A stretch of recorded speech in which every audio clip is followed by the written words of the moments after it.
Runaway bride. How I canceled my wedding after my fiancé's shocking betrayal. So, my fiancée took a break to tour Europe with her college friends, so I canceled the wedding. Alright, here goes nothing. Sarah and I had been together for about 5 years and engaged for almost 3. Things were going alright, or at least I thought they were. We had a wedding date set. Everything was booked, and I was under the impression we were on the same page. Guess I was wrong about that. About 6 weeks ago, she tells me she's going on this trip to Europe with her old college friends. It was like a trip of a lifetime kind of deal, or whatever she called it. I was fine with it. I mean, it wasn't like I was going to stop her from going on a trip with her friends, right? In fact, I even drove her to the airport, helped her with her bags, gave her a kiss goodbye, and wished her a fun time. That's when she hit me with it. The whole, we need to take a break thing. Now, it wasn't like she said, let's sit down and talk about things. Nope. She just drops it on me as we're walking to the security line, like it's no big deal. I remember thinking, what the hell do you mean a break? But before I could even respond or ask questions, she's off on the line waving goodbye, and that was it. I didn't even process it fully at first. I got back in the car and drove home, thinking it was maybe some weird comment she made because she was nervous about the trip. But then I started calling her, just to check in, and guess what? Blocked. Like straight up blocked on everything. I couldn't call her, text her, or nothing. I checked social media to see if maybe she posted something or gave an update on her trip. Blocked there too. That's when it started to sink in that this whole break thing wasn't some casual comment. She meant it. She really just left for Europe and decided to cut me off without even talking about it. I tried to give it a few days. Maybe she'd calm down. Maybe she'd realize she was being ridiculous. But after 5 days of complete silence, I was done. I made up my mind right then and there. The wedding was off. And you know what? I felt good about that decision. Why should I be with someone who thinks they can just walk away whenever they feel like it? I wasn't going to sit around and wait for her to decide when she was ready to be in a relationship again. Hell no. She made her choice, so I made mine. I canceled everything. The venue, the catering, the flowers, whatever we had planned for the wedding. I pulled the plug. And then I took it one step further and decided she wasn't moving in with me either, which was supposed to happen in March. Nope. She could figure out her living situation when she got back from her little vacation because it wasn't going to be with me. Weeks went by, and I didn't hear a word from her. Not a single message, not a call, nothing. Then one day, out of nowhere, she calls me. I didn't even know it was her at first because she must have used a different number or something. She says she's getting back on Thursday morning, gives me her flight details like I'm supposed to care, and acts like everything is just fine, like she didn't ghost me for 6 weeks. I paused for a second and then said, "What's that got to do with me?" And man, the silence on the other end of the phone was golden. She didn't know how to respond. I didn't give her a chance to explain either. I blocked her just like she did to me, and that was the end of it, or at least I thought it was. Later that day, I figured it was time to let people know what was up, especially since the wedding was off and on. We had a group chat with some of our friends and family, so I just posted a quick message saying, "Hey, just letting everyone know the wedding is canceled.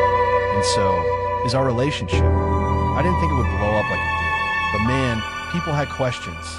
Everyone started asking what happened, so I laid it out for them. I told them how Sarah went off to Europe, decided we needed a break without even asking me, and then blocked me for 6 weeks. They were all pretty shocked. Some people were even mad on my behalf, which honestly felt kind of nice. You never really know how people will react when you drop news like that. But it was good to have some support around. Around 2 p.m., Sarah finally decided to chime in. She didn't say much at first, just asked me to call her so we could talk about everything. I wasn't having it. I told her we could talk right there in the group chat if she wanted to explain herself. She didn't like that though. Said something like, "This is between us, not for everyone else." Yeah, no. She made this public the second she walked out of my life without a word. She tried messaging me a few more times, but I just kept it short. I wasn't in the mood to listen to her excuses. By 6 p.m., she was begging me to pick her up from the airport so we could talk this out like seriously, as if nothing had happened. I told her straight up, that was your plan, not mine. None of this was my plan, and I meant it. I wasn't going to go running to the airport like some fool after everything she pulled. To be honest, Part of me was still waiting for her to drop some kind of explanation that would make it all make sense. I guess I wanted to believe there was a reason, something that would justify why she treated me like this. But as the hours went by, I realized there wasn't going to be a reason. She wasn't going to come back with some grand apology or tell me there was some misunderstanding. She made her choice, and I had to live with that. So, the next few days I focused on getting my life back on track. I wasn't about to let this ruin me. I started going through our shared accounts, making sure everything was split up. And yeah, I changed the locks on my apartment. Last thing I needed was her showing up unannounced, thinking she could just waltz back into my life. I was done with that. I even started looking at some trips of my own. I figured if she could run off to Europe for 6 weeks, maybe I should take some time for myself too. I deserve it after all the crap she put me through. Anyway, that's where things stand right now. She'll be back in a couple of days, but I'm not going to be there waiting. She can figure out her own way home. As far as I'm concerned, this chapter of my life is over, and I'm moving on to better things. Alright, so let me tell you what happened next, because things got wild pretty quick. After I made my peace with the fact that the wedding was off, I figured it was just a matter of time before Sarah tried to reach out again. I was ready for it, but what I didn't expect was how fast she tried to play the victim card. It all started when I got this message from one of our mutual friends, Emily. Now, Emily's cool. She's always been straight with me, but this time she was a bit hesitant, like she didn't really want to get involved. But she sent me a screenshot from another group chat, one that I wasn't in obviously. It was Sarah talking to some of her friends, trying to paint this whole thing like I was the one who overreacted. Can you believe that? In the chat, she's telling them how stressed she was about the wedding and how she needed space to clear her head. She even said something like, "I didn't mean for the break to last that long, but I thought he would understand." And then there was this Jim. I just needed to figure out if I was ready for marriage, but he canceled everything before I could talk to him. I almost laughed when I read that. Like she blocked me on everything for 6 weeks, then acts like I'm the one who didn't give her a chance to talk. Nah, that's not how this works. I felt my blood boiling just reading the messages. She was playing the whole poor me card, telling everyone that I was being irrational and rushed into canceling the wedding. At this point, I knew I couldn't just let her keep running her mouth, making me look like the bad guy. So, I decided to address it head on. I wasn't going to let her rewrite history. I jumped into the main group chat, where all our close friends and family were still buzzing from the wedding cancellation news. Everyone was trying to figure out what the hell was going on, and I figured it was time to clear the air. I posted a message that said, "Look, I just want everyone to know the truth here. Sarah decided we were taking a break without talking to me, blocked me for 6 weeks, and now she's acting like this is some kind of miscommunication. I canceled the wedding because I wasn't going to sit around waiting for someone who didn't respect me enough to even have a conversation." Immediately, people started replying, offering their support and saying how messed up the whole situation was. Sarah was silent in the chat for a good hour or so after that. But then she finally came in with some weak excuse about how she didn't think it would go this far and how she never meant to hurt anyone. Again, no accountability, no real apology. Just trying to save face. One of my buddies, Jake, jumped in and called her out right there in front of everyone. He was like, "Sarah, you can't just drop a break on someone and disappear for weeks and expect everything to be fine when you come back. That's not how relationships work." Honestly, I was relieved someone else said it because I was getting tired of defending myself at this point. Now, here's where things got interesting. Sarah's friend Megan, who I always suspected was kind of shady, decided to back Sarah up. Megan starts saying how Sarah's been through a lot and how wedding pressure can really mess with your head. She was trying to make it sound like Sarah was the victim of stress and anxiety, which, okay, I get that planning a wedding is stressful, but come on, that's not an excuse to block your fiancé and go radio silent for 6 weeks while you're partying in Europe. Megan goes on saying stuff like, "You should have given Sarah more time to process everything, and maybe you acted too quickly by canceling the wedding." That's when I lost it.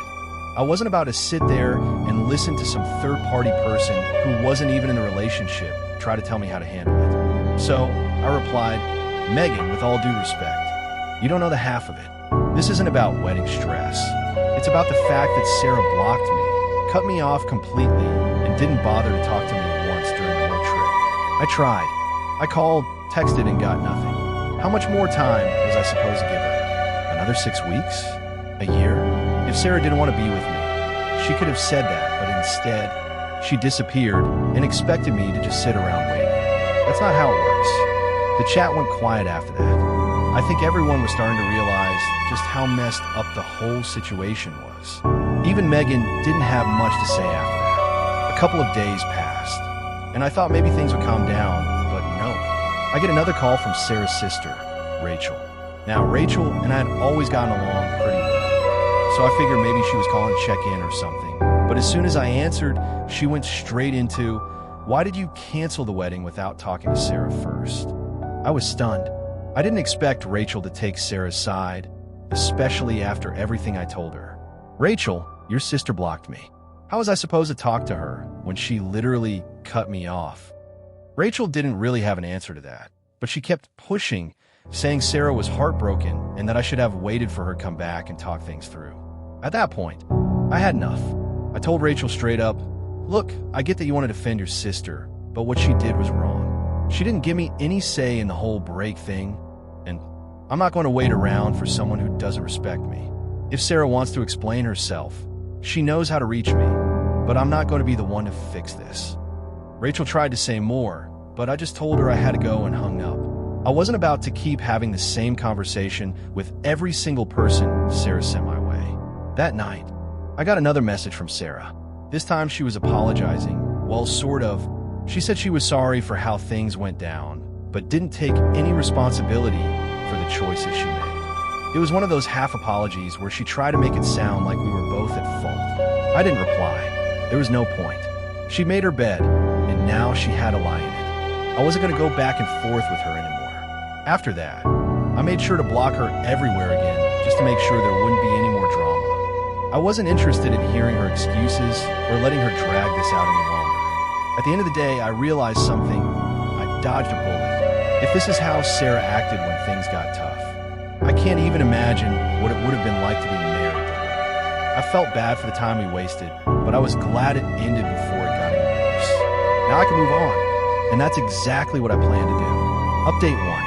Alright, so after all the drama with Sarah and her trying to guilt trip me into reconsidering the wedding, which, by the way, didn't work, I thought things would quiet down for a bit, but nope, not in my life. Turns out, I had way more coming my way than I could have expected. About a week after I blocked Sarah for the last time, I get this random call from a number I didn't recognize. I almost didn't answer it because at this point I wasn't in the mood for more drama. But for some reason, I picked up, and guess who it was? Sarah's mom. Yeah, her mom. Like, what the hell? Now, Sarah's mom, Lisa, had always been one of those people who was super sweet to your face. But you could tell she had this whole passive-aggressive vibe just under the surface. She was the type of person who would give you a compliment, but somehow it felt like an insult.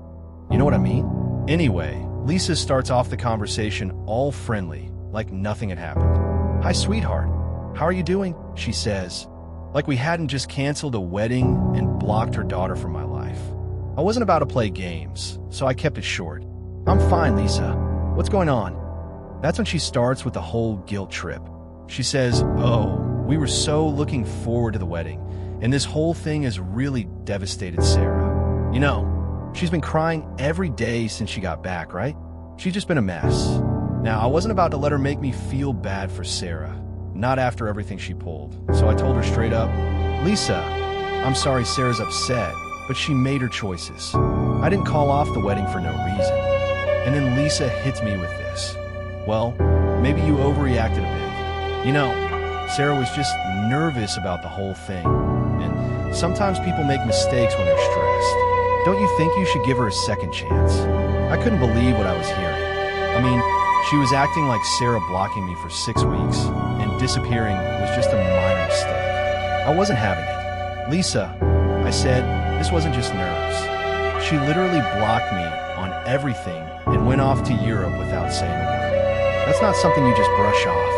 If Sarah was having doubts, she should have talked to me, not shut me out." But Lisa wasn't done yet. Oh no, she kept pushing. "I know it seems bad, but think about all the years you've been together.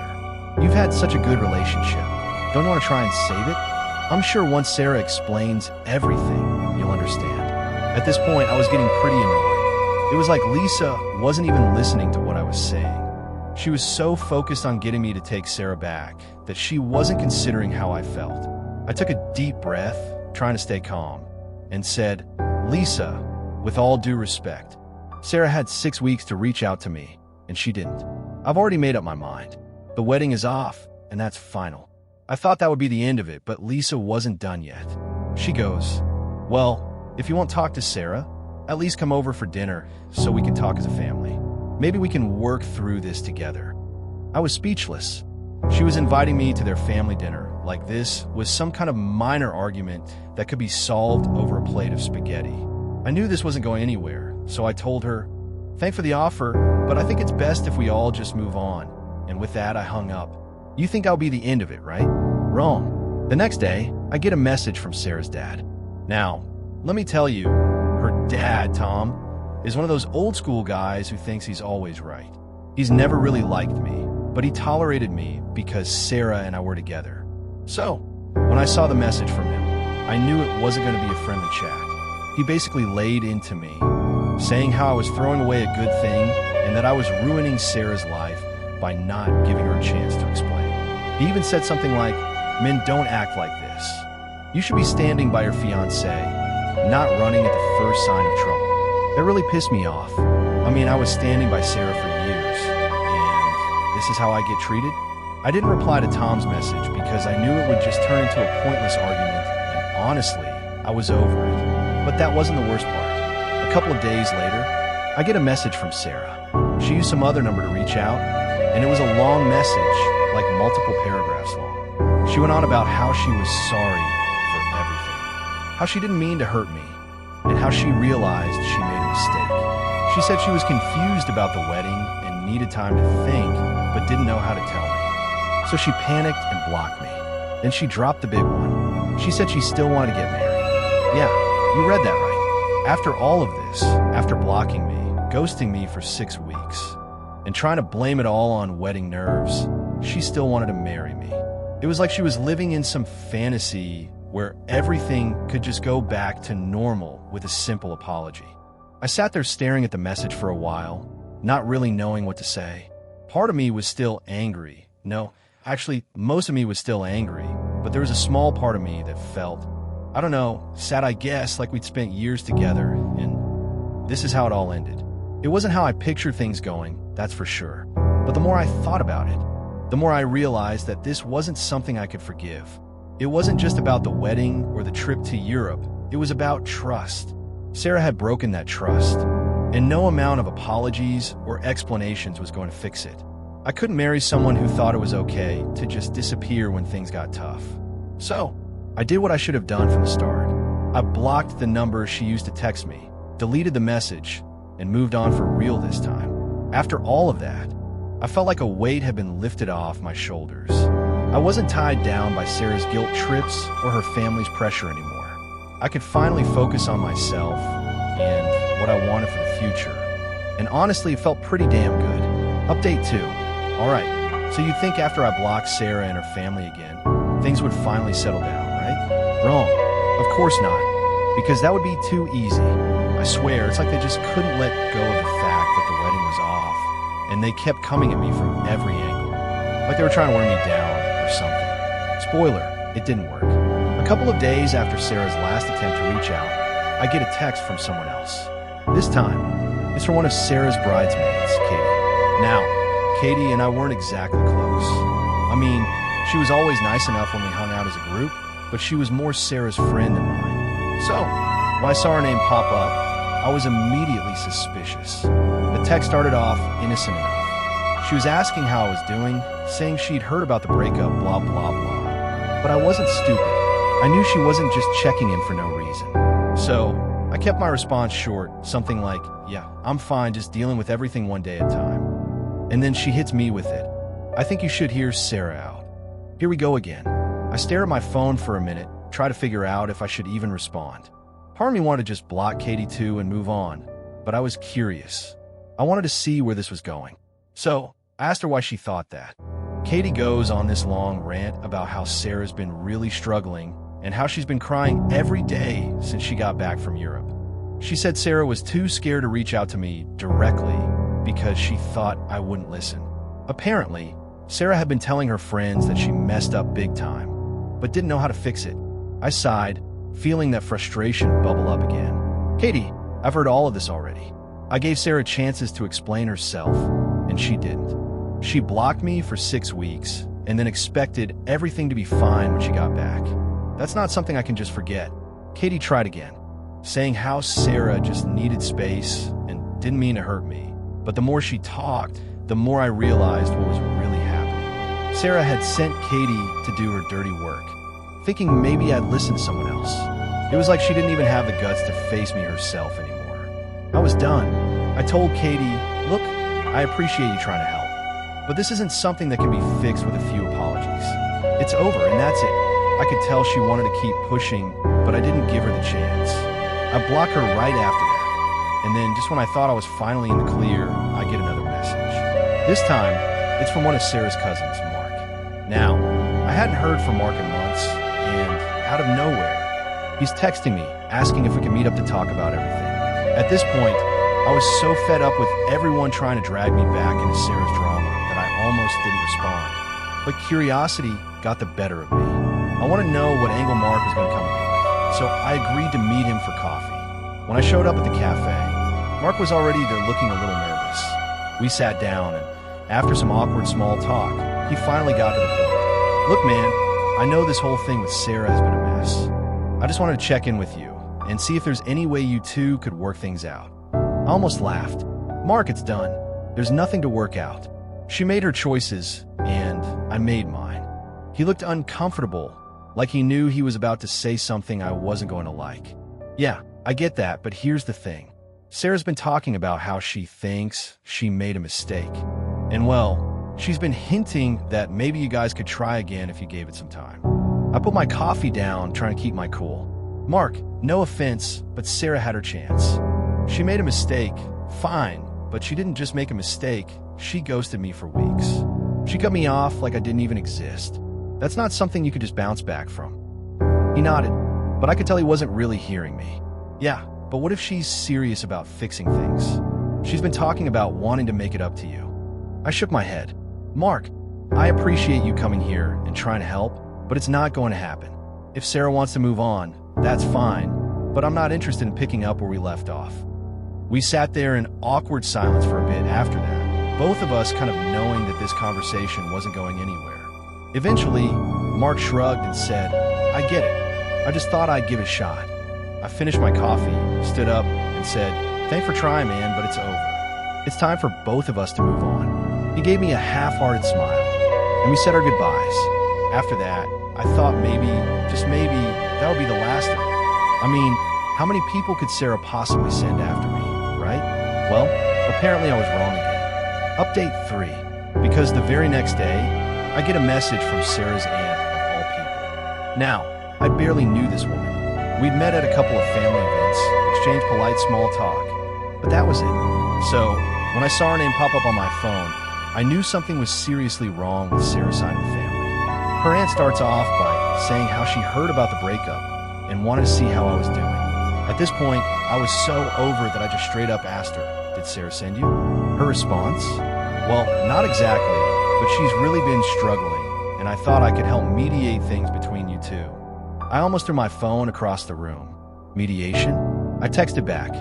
There's nothing to mediate. We're done. I don't know how much clearer I can make it. She didn't give up, though. She said something about how love is worth fighting for and how I shouldn't throw away years of a good relationship over a misunderstanding. That's when I realized that Sarah had probably been feeding her family this whole sob story, making it seem like I was the one who overreacted. I didn't even bother replying this time. I blocked her and decided that was it. No more conversations, no more explanations, no more giving people the chance to drag me back into that toxic mess. I was done. For real this time. After that, things finally quieted down. No more texts, no more calls, no more random family members showing up in my inbox trying to guilt me into taking Sarah back. It felt good, like I could finally breathe again without the weight of her drama hanging over me. And honestly, for the first time in a long time, I felt like I was actually moving forward. No more waiting for apologies that didn't mean anything. No more wondering what could have been. Just me focusing on what's next. And that's exactly what I needed. All right, so here's how everything finally wrapped up. And yeah, things didn't end quietly, of course. You'd think after blocking Sarah, her mom, her bridesmaids, and pretty much her entire family, things would just die down.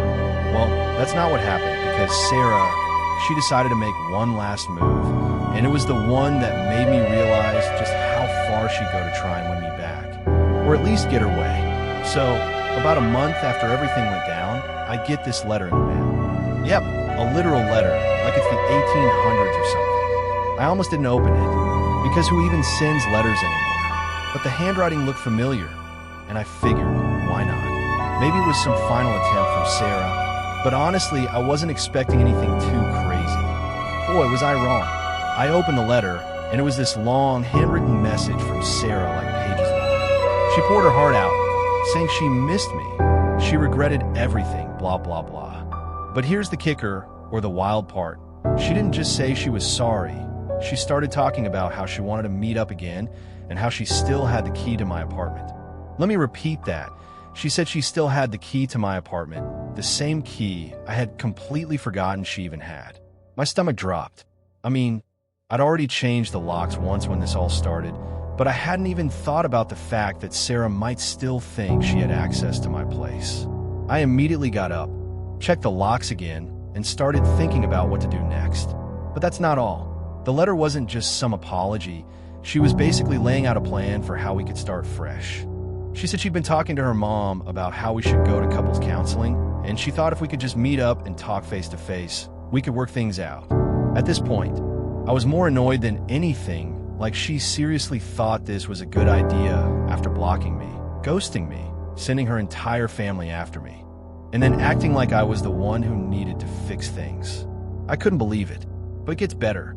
Toward the end of the letter, she mentioned that she'd already started making arrangements for us to meet with a counselor, like she had already booked the appointments without even asking me. The audacity, right?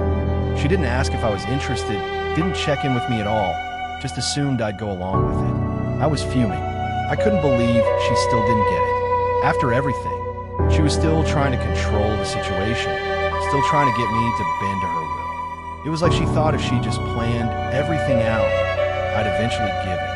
So, I sat down and wrote her a letter back. I figured if she wanted to play the old-fashioned game of sending letters, I'd go along with it one last time, but this time I made things clear. I told her in no uncertain terms that we were done. There was no counseling, no second chances, no meeting up to talk. I told her to return the key, even though I'd already changed the locks again, and that she needed to move on because I sure as hell was. I sent the letter back and felt pretty good about finally shutting that door for her. I thought that was going to be the end of it. But no, a week later, I get another letter from her. This time it was much shorter. She didn't argue or try to convince me to go to counseling. She just said she understood where I was coming from, but she still thought we should talk. And then she said something that really freaked me out. She mentioned that she'd driven by my apartment a couple of times and saw that I wasn't home. She didn't say why she was driving by or what she was doing, but the fact that she was checking up on me like that sent chills down my spine. At that point, I knew I had to do something more drastic. I wasn't about to let this turn into some creepy stalking situation. I called my landlord and asked about getting extra security, maybe even cameras installed. I wasn't playing around anymore, and just when I thought things couldn't get any weirder, I get a call from my mom. Now, my mom knew about everything that had happened, and she'd been super supportive throughout all this, but she called me to say that Sarah had visited her, like showed up at her house unannounced, asking to talk about us. I almost dropped my phone when she told me that. Sarah had gone to my mom's house to try and get her to convince me to take her back. I was pissed. Not only was Sarah crossing boundaries with me, but now she was dragging my family into it, try to manipulate the situation through them. My mom, bless her heart, didn't fall for it. She told Sarah that I'd already made my decision and that she needed to respect it. Sarah apparently got emotional and started crying, but my mom didn't back down. She told her that it was time to move on. After that call, I realized I needed to take one final step to end this for good. I filed for a restraining order. I didn't want to, but I felt like I had no choice. Sarah was getting too close, and I needed to protect my space and my family. When Sarah got served with the paperwork, she finally backed off. No more letters, no more visits, nothing. It was like she finally got the message. I didn't feel good about having to go that far, but I knew it was the right thing to do. And honestly, after everything that happened, I learned a lot about myself. I learned that it's okay to stand up for your boundaries, even when people don't want to respect them. I learned that you don't owe anyone endless chances, especially when they've broken your trust. And most importantly, I learned that moving on isn't just about walking away. It's about protecting your peace and your future. So yeah, that's it. That's how it all ended. I'm finally free from all the drama, and I'm moving forward with my life. It wasn't easy, but I made it through, and now I'm just focused on what's next. No more looking back.